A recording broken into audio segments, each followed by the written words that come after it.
you know, I fell into that. I fell in love with him. I did. In love. Yes, I fell in love at the time. Now, Sexual attraction? I told you everything I said was the truth Sexual attraction. at the time. Yeah, What about the way he looks? I told you. See, now I'm not attracted to mediocrity or normalcy or things like that. I think certain things I'm weird. I don't know. Bom, a primeira coisa que eu vi, que eu fiquei muito pensativa quando eu vi essa entrevista aqui da Lisa Presley falando sobre o casamento dela com o Michael Jackson, foi a reação da entrevistadora. Eu estudei comunicação social e uma das coisas que a gente aprende quando você vai emitir uma notícia, tudo bem que aqui não é uma notícia, é uma entrevista mesmo, assim, mais pessoal, são perguntas pessoais, mas é muito interessante porque como a gente percebe como uma pessoa influencia a outra. Então essa entrevistadora, o jeito que ela fala, as expressões faciais dela mostram o quê? Uma repulsa, um nojo, a ponto dela deixar a Lisa constrangida ali com a pergunta e com a situação. E nós percebemos ali como o jeito que ela conduz a entrevista nos leva a pensar muito nisso ou a julgar junto também, a se unir nessa plateia de estar julgando uma pessoa pela sua aparência, pelas suas escolhas e por aí vai. E uma das coisas que nós aprendemos com a crítica é que a crítica, ela esteriliza, e tem uma história na Bíblia que fala um pouco sobre isso. E olha o que diz lá em 2 Samuel 7, no verso 16. Enquanto a arca do Senhor entrava na cidade de Davi, Mical, filha de Saul, olhava pela janela. Quando a gente fala janela, na Bíblia fala muito sobre olhos, sobre a forma como a gente enxerga. Quando ela viu o rei Davi saltando e dançando diante do Senhor, encheu-se de desprezo por ele.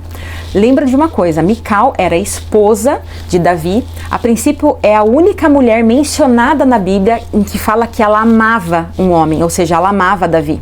Mas como ele teve uma atitude assim, que ela não concordou e não aprovou, ela criticou isso. Assim, ó, e no versículo 23 a gente vai ver a consequência da crítica. E Mical, filha de Saul, não teve filhos até o final da sua vida. A história de Mical, ela é uma história muito forte porque nós vemos ali a consequência da crítica. A crítica, a reclamação, a murmuração, ela nos faz paralisar e ela nos faz ficar estéreis.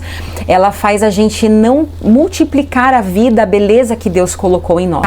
Mas assim, antes da gente falar um pouco sobre Mical, a gente tem que entender o pai dela, Saul. Saul foi um rei que ele foi escolhido por Deus, mas ele se movimenta pela aprovação humana. Nós vamos ver que tem um período específico que Samuel pede para que ele esperasse antes de agir.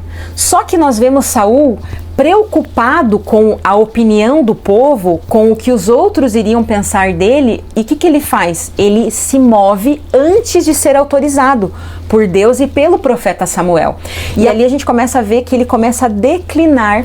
Então todas as vezes que nós saímos do nosso lugar de autoridade, da nossa identidade, nós caímos, nós vamos errar. E Saul, ele representa muito essa preocupação com a opinião alheia. E Mical é filha dele, ou seja, ela vem de um reino em que as aparências importavam mais do que as essências. Sabe que enquanto eu estava conversando uma vez com uma amiga sobre isso, eu me vi julgando uma pessoa. E Deus, foi muito interessante, a correção do Senhor comigo veio no outro dia. Eu julguei uma pessoa, critiquei uma atitude dela que eu não gostei, porque não estava no meu padrão do jeito que eu achei que deveria ser. No outro dia, gente, eu fui criticada e julgada num erro que eu tive do mesmo jeito. E o pior, não era culpa minha. E o pior, a pessoa que eu tinha julgado também, eu fui descobrir que essa pessoa, ela tomou aquela atitude que eu não gostei por uma terceira causa. E uma causa bem pesada, que não tinha nada a ver com ela, entende? Ela não conseguiu cumprir algo que ela tinha prometido, que ela tinha falado, porque aconteceu um problema familiar.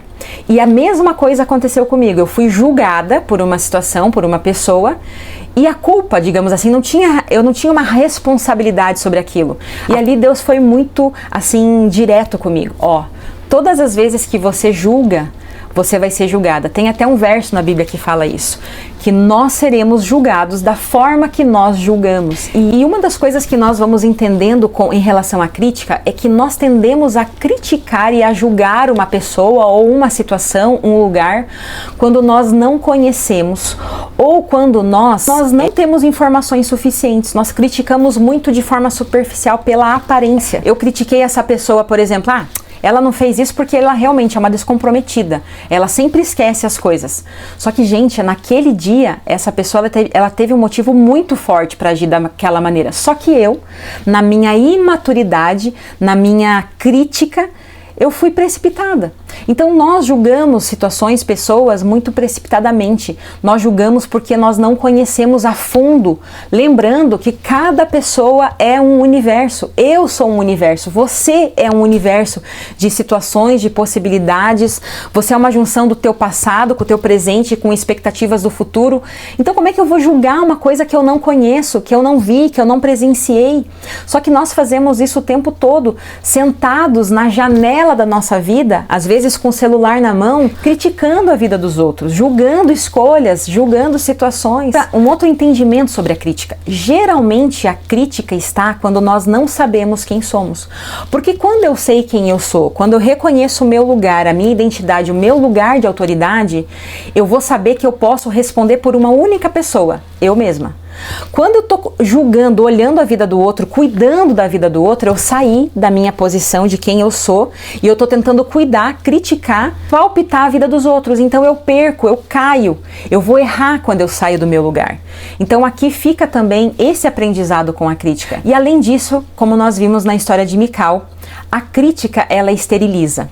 E eu lembro que eu estava conversando com uma amiga e ela me disse duas frases as quais eu quero compartilhar e quero terminar esse vídeo com você. A primeira é: a crítica é uma maneira desonesta de se elogiar. Por quê? Quando eu critico alguém, quando eu estou falando mal de alguém, eu estou desviando a atenção de mim e colocando o foco, o holofote naquela pessoa. Ou seja, eu estou evidenciando os pontos ruins, que eu não gosto, e de alguma certa maneira, de uma forma disfarçada, eu estou tentando dizer que eu sou boa, que eu faço tudo certo, mas essa pessoa não, ela faz tudo errado. Então é uma maneira assim desonesta de chamar a atenção para você e de se autoelogiar. E uma outra questão: se a pessoa não está presente, não fale e não critique. Nós não podemos julgar, criticar uma história, uma pessoa, uma situação, porque nós não conhecemos a fundo. Que eu quero estar onde Deus está. Então, quando eu estou onde Deus está, eu vou falar o quê? O que Deus fala, eu vou ver o que Deus vê, eu vou me movimentar da forma que Deus se movimenta, eu vou pensar o que Deus pensa e vou sentir o que Deus sente. Então, quando eu for falar de alguém, que seja nele, através desse lugar, posicionada na minha identidade de filha, sabendo que eu não posso comentar, julgar nenhuma outra pessoa fora do meu lugar de autoridade, fora da minha identidade. Eu não posso tratar, assim como diz Mateus 7, que a regra de ouro diz assim: eu tratar o outro, eu falar do outro como eu gostaria que me tratasse e falassem de mim. Que a gente lembre que essa regra, ela muda tudo. Porque eu começo a olhar a pessoa com olhos de amor. Se fosse eu naquele lugar, será que... Às vezes nós criticamos alguém, mas pense o seguinte: se fosse eu no lugar do Michael Jackson, se fosse eu no lugar daquela pessoa, se eu tivesse vivido as mesmas coisas que ele, será que eu não tomaria as mesmas decisões? Ou pior, eu tomaria decisões ainda piores e mais drásticas? Que o nosso olhar ele esteja nesse lugar de amor, de considerar a história do outro com respeito e com valor. Porque eu também, quando olharem para minha história, quando olharem para sua história, para suas escolhas, seus erros e seus acertos, você vai querer que as pessoas olhem com misericórdia, com amor. Se esse vídeo fez sentido, mais uma vez eu peço para você deixar seu like, seu comentário e encaminhar para uma pessoa que precisa ouvir isso no dia de hoje. Um beijo e até o próximo vídeo.